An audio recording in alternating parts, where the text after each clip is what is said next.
Балалар, қазір біз әуелі топқа бөлінеміз, сабақ басталмастан бұрын. Көңіл күйлерің қалай? Жарайды, тамаша. Ендеше мен қазір сендерге мына стикерлерді таратамыз. Стикерлердің артында номерлері бар, 1, 2, 3 деген. Бүгін біз 3 топқа бөліндік. 3 топқа бөлінеміз. Сол кімнің стикерінде 1 деген номер болса, 1-ші топқа, кімде 2, 2-ші топқа, кімде 3, 3-ші топқа отырады.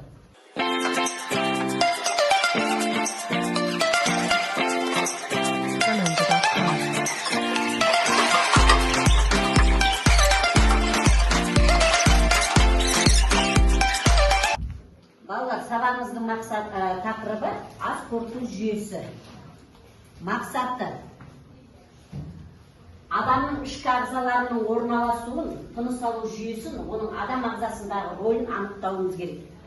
Ас қорыту жүйесінің тіршілікке қажетті энергияны алудағы рөлін сипаттауымыз керек. Енді балалар, біздің сабағымыздың бағалау критериясы адамның энергияны қайдан алатынын, ас қорыту жүйесінің рөлін сипаттай алуларын керек сендер. Ас қорыту мүшелерінің қызметінің ерекшелігін түсіндіре білулерін керек. Балалар, ендеше сабағымызды бастаймыз. Біз бүгін топпен жұмыс істейміз. 3 топқа бөліндік. Енді әр топта топ басшысы бар. 1-ші топтың басшысы Медина, 2-ші топтың басшысы Асылхан, 3-ші топтың басшысы Нұрай. Әр топ басшысы өзінің бағалау парағын, балалар, қазір топтарында кім адам бар, толтырып, бағалау парағын толтырып отырамыз. Балалар, жұмысымыздың бүгінгі 1-ші тапсырмасы оқулықпен жұмыс. Қазір оқулықтарыңды ашып, ас қорыту жүйесі тақырыбын ашамыз да оқимыз мәтінді. Ас қорыту жүйесі мәтінді оқимыз балалар. Әр жұмысқа 3 тапсырма бар бізде. Әр жұмысқа 5 балдан беріледі. Бастадық, сәттілік тілеймін.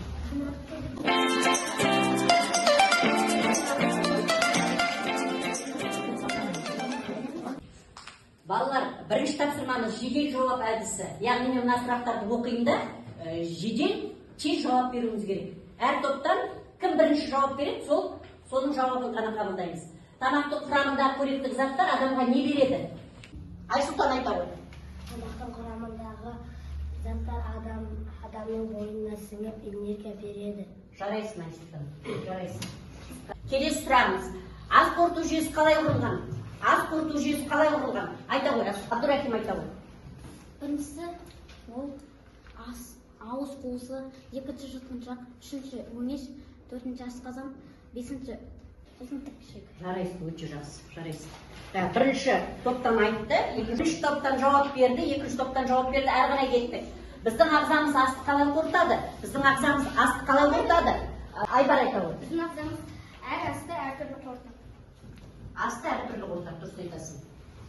Жеміс асқазанда, асқазанда қанша уақыт қорытылады? Жеміс асқазанда қанша уақыт қорытылады?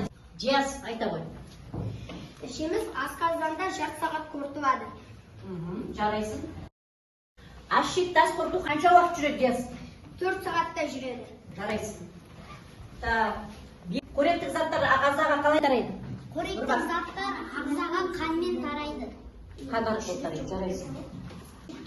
Соңғы сұрақ, балалар, тоқішек жұмысының уақыты. Айдар. Тоқішектің жұмысы 7-9 сағат. Жарайсыңдар балалар. Жарайсыңдар балалар, өте жақсы.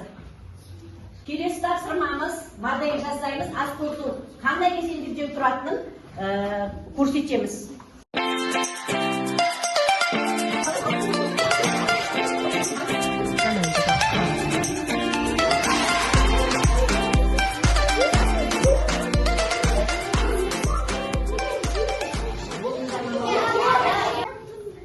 Жарайсыңдар, 2-ші топ дайын болыпты, келесі қай топ дайын? 3-ші топ дайын, жарайсыңдар. 1-ші топ дайынсыңдар ма? Жарайсыңдар. Қане отырыңдар, мен маған жұмыстарымды беріп, мен көрейін. Кімдікі дұрыс, кімдікі бұрыс. Бағалайыз, бағалайыз. 1-ші топ. Бірінші ауыз қуысы деген жұтқыншақ, өңеш, асқазан, тоқшек, ашшек, тоқшек деп дұрыс жазыпты. Бірінші топ жарайсыңдар. Қане бағалап жіберейік. Бағалап жібереміз бірінші топты. Дұрыс жауап берген. Екінші топ. Ауыз қуысы дейді, өңеш дейді, жұтқыншақ дейді, асқазан деген, тоқшек, ашшек. Дұрыс. Бәрі дұрыс. Үшінші топтың жұмысы, бұлар да дұрыс жасапты. Ауыз қуысы, өңеш, бірінші ауыз қуысынан кейін жұтқыншақ, өңеш, асқазан, ашшек, тоқшек екен. Дұрыс. Балалар, енді жаңа жасаған жұмысымыздың қорытындысын айтайық. Бірінші тапсырмадан 5 балл бірінші топқа, екінші топқа 5 балл, үшінші топқа 5 балл берілмеді. Екінші тапсырмадан барлық үш топқа 5-5 балдан қойып қоямыз. Балалар, қане орнымыздан тұрайық.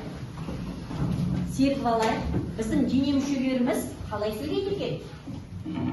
Басымыз қалай сөйлейді?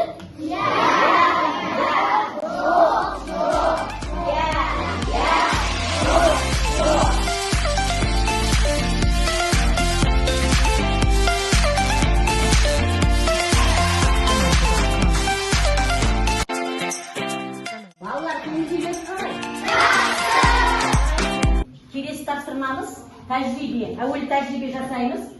Тұжырым дұрыс па, бұрыс па, соған жауап береміз. Я, жоқ деген жауаптармен. Мына берілген қағаздарға бірінші тапсырма, я ма, жоқ па, әрқайсысын белгілеп отырасыңдар. Алдарында тұрған чипсы мен печеньядан дәм татып көріңіздер. Сосын не болды? Бір-екі бала келіп жауап берсін.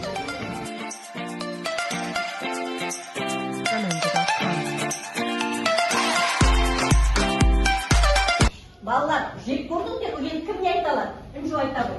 Сен не сездің? Мен чипсының ашы, чипсы бар, және майлы. Майлы екенін сезіп тұрсың, иә? Көріп біліп тұрсың. Жарайсың, отыра ғой. Так, печеньенің ше? Печеньенің дәмі жоқ, танты жоқ, татымды. Танты аз, иә?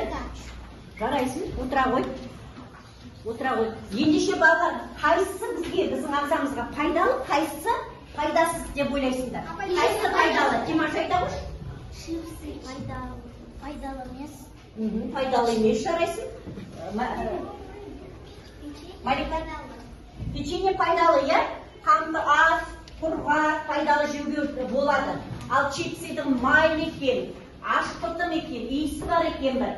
Оны көп жеуге болмайды екен балалар. Міне осыны білдік, иә, біз тәжірибемізге. Жарайсыңдар. Біздер жаңа тәжірибе жасадық, иә балалар? Тәжірибе жасадық. Енді сол тәжірибемізді қорытындылау үшін мен қазір сендерге сұрақ қоямын. Сол сұраққа сендер жоқ па, иә ма жауапты қағаздарына түсіріп отырасыңдар. Белгі. Қане енді дұрыс жауап дейсің. Тұзды ащы тағамдарды көп жемеу керек. Бір уақытта тамақтануды әдетке айналдыру керек. Бір уақытта тамақтануды әдетке айналдыру керек. Иә, дұрыс жауап. Таңертең мектепке барарда міндетті түрде тамақтану қажет. Таңертең тамақтану міндетті емес. Тойып, тамақ ішіп, бірден ұйықтау қажет. Жеген тамақ бір сағатта қорытылады? Жоқ, қорытылмайды бір сағатта. Біздің ағзамыз әр тамақты бірде қорытады? Жоқ, дұрыс емес. Жарайсыңдар балалар. Тапсырма балалар дұрыс орындалды. Әр топқа 5-5 балдан бердік. Жарайсыңдар.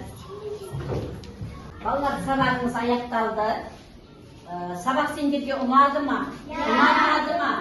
Кері байланыс жасау үшін біз сендердің алдарында стикерлер жатыр, алмалар, иә? Егер сіздерге барлығы түсінікті болса, жасыл алманы жапсырамыз, мына алма ағашына. Ал аздап түсініксіз болса, біздің бүгінгі сабағымыз сары алманы жапсырамыз да, мүлдем түсініксіз болса, қызыл алманы жапсырамыз. Түсінікті ғой, иә?